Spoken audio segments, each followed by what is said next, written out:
시청자 여러분 안녕하십니까? 한 주간의 한인사회 주요 소식을 전해드리는 KBN 뉴스 주간 브리핑입니다. 트럼프 행정부가 4조 1,000억 달러 규모의 새 예산안을 의회에 제출했습니다. 예산안은 미국의 위대함을 위한 새로운 토대라는 이름으로 국방 예산은 증액하고 늘려도 모자랄 판인 복지 지출은 대폭 삭감했습니다. 새 예산안은 납세자들이 내는 돈을 보호하고 비효율적이며 사람들을 일을 하지 않도록 만드는 프로그램은 삭감하는 데 목적을 두었다고 알려졌습니다. 지한샘 기자입니다. 트럼프 행정부는 오늘 2018년 회기연도 예산안을 의회에 보냈습니다. 트럼프 행정부는 앞으로 10년에 걸쳐 국방비를 4,690억 달러 늘리기로 했습니다.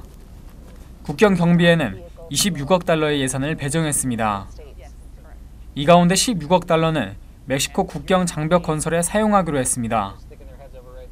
재정 적자 감축을 위해 아동 건강보험 프로그램과 저소득층의 의료비를 지원하는 메디케이드 예산은 10년간 6,160억 달러 줄이기로 했습니다. 사회보장과 메디케어 예산은 예외로 했습니다. 공화당의 폴 라이언 하원 의장은 트럼프 행정부가 균형 잡힌 예산안을 마련했다며 비대한 예산을 짠 오바마 시대에서 드디어 다음 장으로 넘어가게 됐다고 강조했습니다. 하지만 민주당에선 거세게 반발했습니다. 민주당 의원들은 복지 지출 감축은 지나치게 가혹하다며 공화당이 예산안 통과를 강행한다면 국민들이 가만히 있지 않을 것이라고 경고했습니다. 예산안은 의회 승인을 거친 뒤 트럼프 대통령이 서명해야 효력이 생깁니다. KBN 뉴스 지한샘입니다. 민주평통 뉴욕협의회가 2017 통일안보 비전 발표대회 뉴욕 예선을 개최했습니다. 총 7개 팀이 참가해 조국 대한민국의 통일과 안보를 주제로 열띤 경연을 펼쳤습니다. 보도에 지한샘 기자입니다. 어제 오후 뉴저지에서 열린 통일안보 비전 발표대회. 16세와 9세, 두 남매가 함께하는 노래로 대회를 시작합니다. 이어서 등장한 누리팀은 어린이들이 율동과 함께 분단된 조국의 현실을 표현합니다. 지난해에 이어 두 번째로 열린 통일안보 비전 발표대회는 미래 통일시대의 주역인 한인 청소년들에게 조국의 통일과 한반도 안보에 대한 인식을 고취시키고자 마련했습니다. 어린이들도 차세대 청소년들한테 우리 대한민국의 남북의 현실을 알리고 또 통일이 그게 우리 남북이 평화롭게 나가는 솔루션이라는 것을 이 대회를 통해서 차세대들한테 알리는 데 목적이 있습니다. 총 7개 팀이 참가한 뉴욕 지역 예선에서 최우수상의 영광은 한인 고교생들이 함께 분단된 조국의 현실을 연극을 통해 표현한 피스메이커 팀에게 돌아갔습니다. 저는 사실 2세 아이들이 한국에 대한 분단, 한국에 대한 그런 정체성을 깨닫는 데 사실 굉장히 큰 초점을 가지고 아이들 가르치거든요. 근데 그래서 이 대회를 참여하게 된 건데 또 이렇게 우승까지 하게 돼서 사실 너무 최우수상을 차지한 피스메이커 팀은 오는 7월 한국에서 열리는 본선대회 참가 자격이 주어지며 항공권 및 체류비가 전액 지원됩니다. 우수상은 어린이가 바라보는 통일 희망을 태권으로 표현한 새희망 팀과 우리도 친구가 될 수 있어요라는 연극을 공연한 BLCS 트리플 A 팀에게 돌아갔으며 장려상은 함께 하모니, 누리팀, 통일 노래팀이 차지했습니다. KBN 뉴스 지한샘입니다. 제32대 뉴욕 한인 경제인 협회장에 김훈재 회장이 공식 취임했습니다. 이 취임식 행사에는 협회 회원과 한인단체 관계자 등 150여 명이 참석해 새롭게 출발하는 경제인 협회를 축하했습니다. 보도에 김지수 기자입니다. 어제 저녁 뉴저지 더블트리 호텔에서 열린 뉴욕 한인 경제인 협회장 이취임식. 지난 2년간 협회를 이끌었던 허순봉 회장으로부터 신임 김훈재 회장이 협회기를 전달받고 새로운 출발을 알렸습니다. 김훈재 회장은 더 많은 한인들을 경제인 협회에 영입해서 협회를 활성화시킬 수 있는 여건을 마련하고자 노력할 것이라고 포부를 밝혔습니다.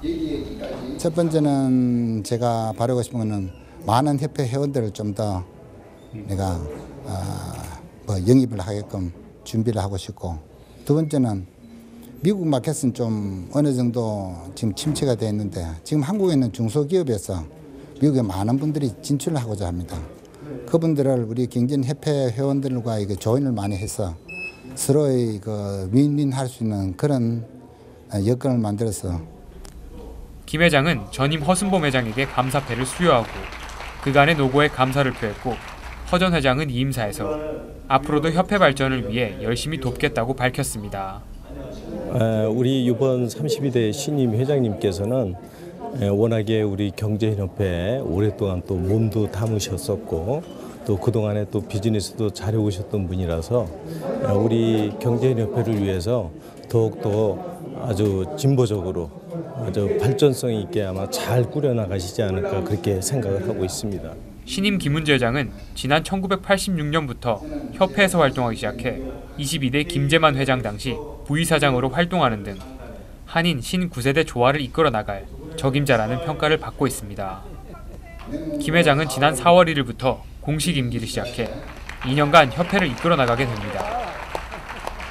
KBN 뉴스 김지수입니다. 미국 사회에서 아시아계 미국인이 차지하는 비중은 점점 늘고 있음에도 아시아계 미국인은 여전히 직장 내에서 어려움을 토로하고 있습니다. 승진은 대나무 장벽에 막혀 있는 것으로 조사됐습니다. 지한샘 기자가 보도합니다. 아시아의 다양한 문화와 사회에 대한 전 세계인의 인식을 향상시키기 위해 활동하는 비영리 단체 아시아 소사이어티가 오늘 2017년 정례 컨퍼런스를 열었습니다. 올해 컨퍼런스의 주된 주제는 미국 기업 내에서 일하는 아시안들의 차별 대우로 인한 불만족 문제였습니다. 아시아 소사이어티에서 아시아계 미국인 근로자 2,800명을 대상으로 실시한 설문조사에 따르면 동아시아 출신 근로자의 고위직 승진 가능성은 17%로 29%인 남아시아 출신 직원보다도 훨씬 낮습니다. 이날 컨퍼런스에서는 동아시아 출신 직원들이 겪는 상대적 박탈감은 회사에 대한 소속감을 크게 낮추고 업무 의지를 약화시킨다며 공정한 승진 구조를 통해 동아시아 출신 직원들의 롤모델을 제시하는 것이 중요하다고 강조했습니다. So that's an example where we've got a frontline Asian role model who's in a C-suite role, who is also helping advance and progress talent across the enterprise. 동아시아 출신 여성 직원들의 경우 고위직 진출 가능성이 남성보다도 현저하게 낮습니다. 한 여성 응답자는 아시아계 미국인으로서 봉착하는 딜레마가 있다며 더 나은 환경으로 개선을 촉구하기도 했습니다. 설문조사에서 가장 많은 참가자들이 응답한 직장 내 어려움은 아시아 출신 직원의 고위직 진출 어려움을 뜻하는 대나무 장벽의 존재였으며 21%에 달하는 응답자가 다른 회사로부터 지금과 같은 조건을 제안받으면 지금 회사를 떠나겠다고 답변하기도 했습니다. 아시아 소사이어티 글로벌 인재 주도 상임이사 데이비 레이드는 미국 사회에서 아시아계 미국인이 차지하는 비중은 놀랍도록 늘고 있으며 고용주들은 이러한 아시아계 직원들의 목소리에 주의를 기울이는 것이 현명할 것이라고 밝혔습니다. KBN 뉴스 지한샘입니다. 애틀랜타 북쪽에 위치한 인구 5만의 작은 도시 조지아주 브룩 헤이븐에 평화의 소녀상이 설치됩니다. 캘리포니아와 미시건주에 이어 세 번째가 될 전망입니다. 애틀랜타 위안부 소녀상 건립위원회는 24일 브룩헤이븐 시의회가 23일 전체 회의를 통해 평화의 소녀상 설치안을 만장일치로 의결했다고 전했습니다. 이 평화의 소녀상은 캘리포니아주 글랜데일 시립공원과 미시건주 사우스필드 한인문화회관에 이어 세 번째가 될 전망입니다. 앞서 캘리포니아주 플러턴과 조지아주 애틀랜타에서 소녀상 건립이 추진됐었으나 일본 측의 공작으로 무산된 바 있습니다. 이번 소녀상 설치안 의결은 한국계 존 박 시의원이 처음 제안했고 존 언스트 시장과 시의원들이 적극 동의하면서 이루어졌습니다. 박 시의원은 소녀상 건립으로 다시는 이러한 비극이 일어나서는 안 된다는 역사적 교훈이 될 것이라고 말했습니다. 언스트 시장은 위안부 소녀상의 건립은 현재 전 세계와 애틀랜타에서 발생하고 있는 인신매매와 성학대 문제에 대한 경각심을 불러일으키는 계기가 될 것이라고 강조했습니다. 한편 브룩헤이븐시는 인구 5만여 명의 다양한 인종이 어우러진 역동적 도시로 애틀랜타 북쪽에 위치해 있습니다. 최근 뉴욕주 면허국이 마사지 라이센스 단속에 나섰습니다. 전에는 없었던 마사지 라이센스 단속을 강화하면서 주의가 요구되고 있습니다. 불시의 뉴욕주 면허국으로부터 마사지 라이센스 단속을 당한 네일업계 업주들이 크게 당황하고 있습니다. 23일 뉴욕 한인 네일협회에 따르면 웨체스터 지역의 22일과 23일 양일간 약 10곳 이상의 업소들이 면허국 소속 인스펙터들의 방문을 받았습니다.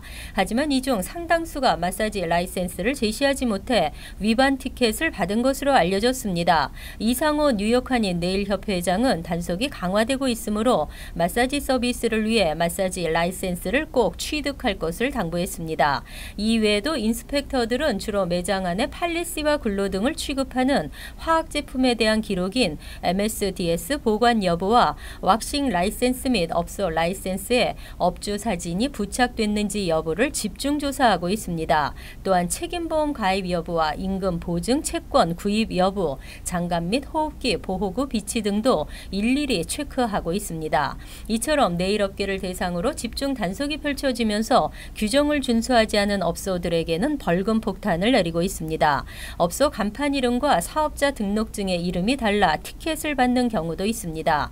또 면허국의 단속이 더욱 까다로워지면서 페이롤과 직원수, 타임카드 등 노동국 단속 관련 부문도 함께 조사하는 경우가 있기 때문에 관련 기록들을 꼭 확보하고 있어야 하는 것으로 알려졌습니다.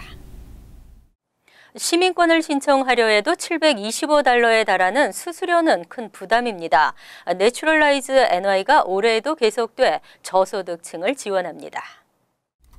뉴욕주 정부는 22일 작년 7월 처음 런칭한 내추럴라이즈 NY를 지난해에 이어 이번에도 진행한다며 내추럴라이즈 NY 2차 런칭을 발표했습니다. 내추럴라이즈 NY는 저소득층에게 시민권 신청 비용을 지원함으로써 시민권 취득을 독려하는 제도입니다. 지난해 12월 23일부터 이민 관련 각종 수수료가 대폭 오르면서 현재 시민권 신청 수수료는 지문 포함 $725에 달해 신청자들의 부담이 큰 형편입니다.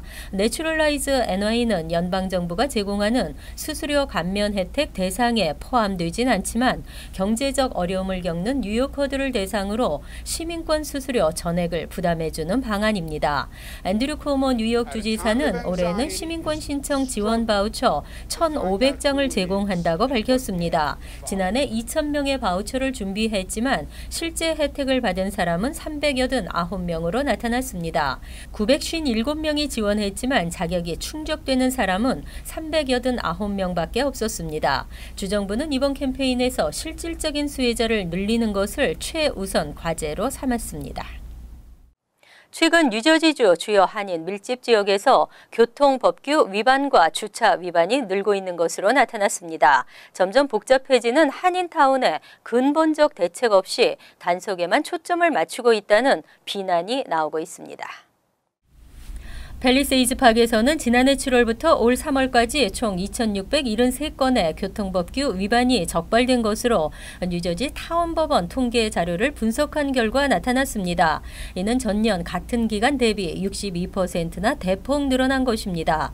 최근 건축붐이 일고 있는 포트리에서도 지난해 같은 기간과 비교해 교통법규 위반은 21%나 급증했습니다. 클러스터 역시 1,050건의 교통법규 위반이 적발돼 64%나 늘었습니다. 주차 위반 티켓 발부 건수를 보면 펠팍은 지난해 7월부터 올 3월까지 19,919건의 주차 위반 티켓이 발부돼 전년 동기 대비 42%나 증가했습니다.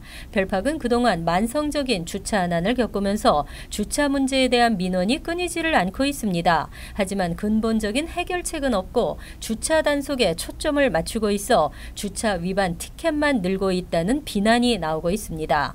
더구나 지난해 12월부터는 센트럴 블루바드에서 팰리세이즈 블루바드 사이 브로드 애비뉴 선상에 설치된 미터기를 대상으로 감시 카메라까지 동원한 주차 위반 자동 단속이 시작되면서 티켓 발부는 더 늘어났습니다.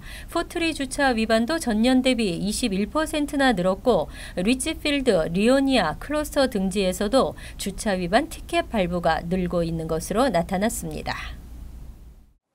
메모리얼 데이 주말부터 월요일까지 이어지는 황금 연휴가 시작됐습니다. 메모리얼 데이는 남북전쟁 당시 사망한 군인들을 추모하는 날이지만 최근에는 1차 세계대전 이후 전쟁 희생자를 기리는 날로 바뀌었습니다. 하지만 이러한 사실은 점차 희미해지고 흔히 여름 휴가철의 시작으로 여행 계획을 세우기에 분주한데요. 올해는 2005년 이후 12년 만에 최대 인파 4천만 명이 이동을 할 것으로 예상됐습니다. 자동차 여행이 전체 88%를 차지하면서 가솔린 가격도 출렁거렸는데요. 무엇보다 교통 단속이 강화됩니다. 주의하시고 즐거운 연휴 보내시기 바랍니다. KBN 뉴스 주간 브리핑 여기서 마칩니다. 시청해 주신 여러분 고맙습니다.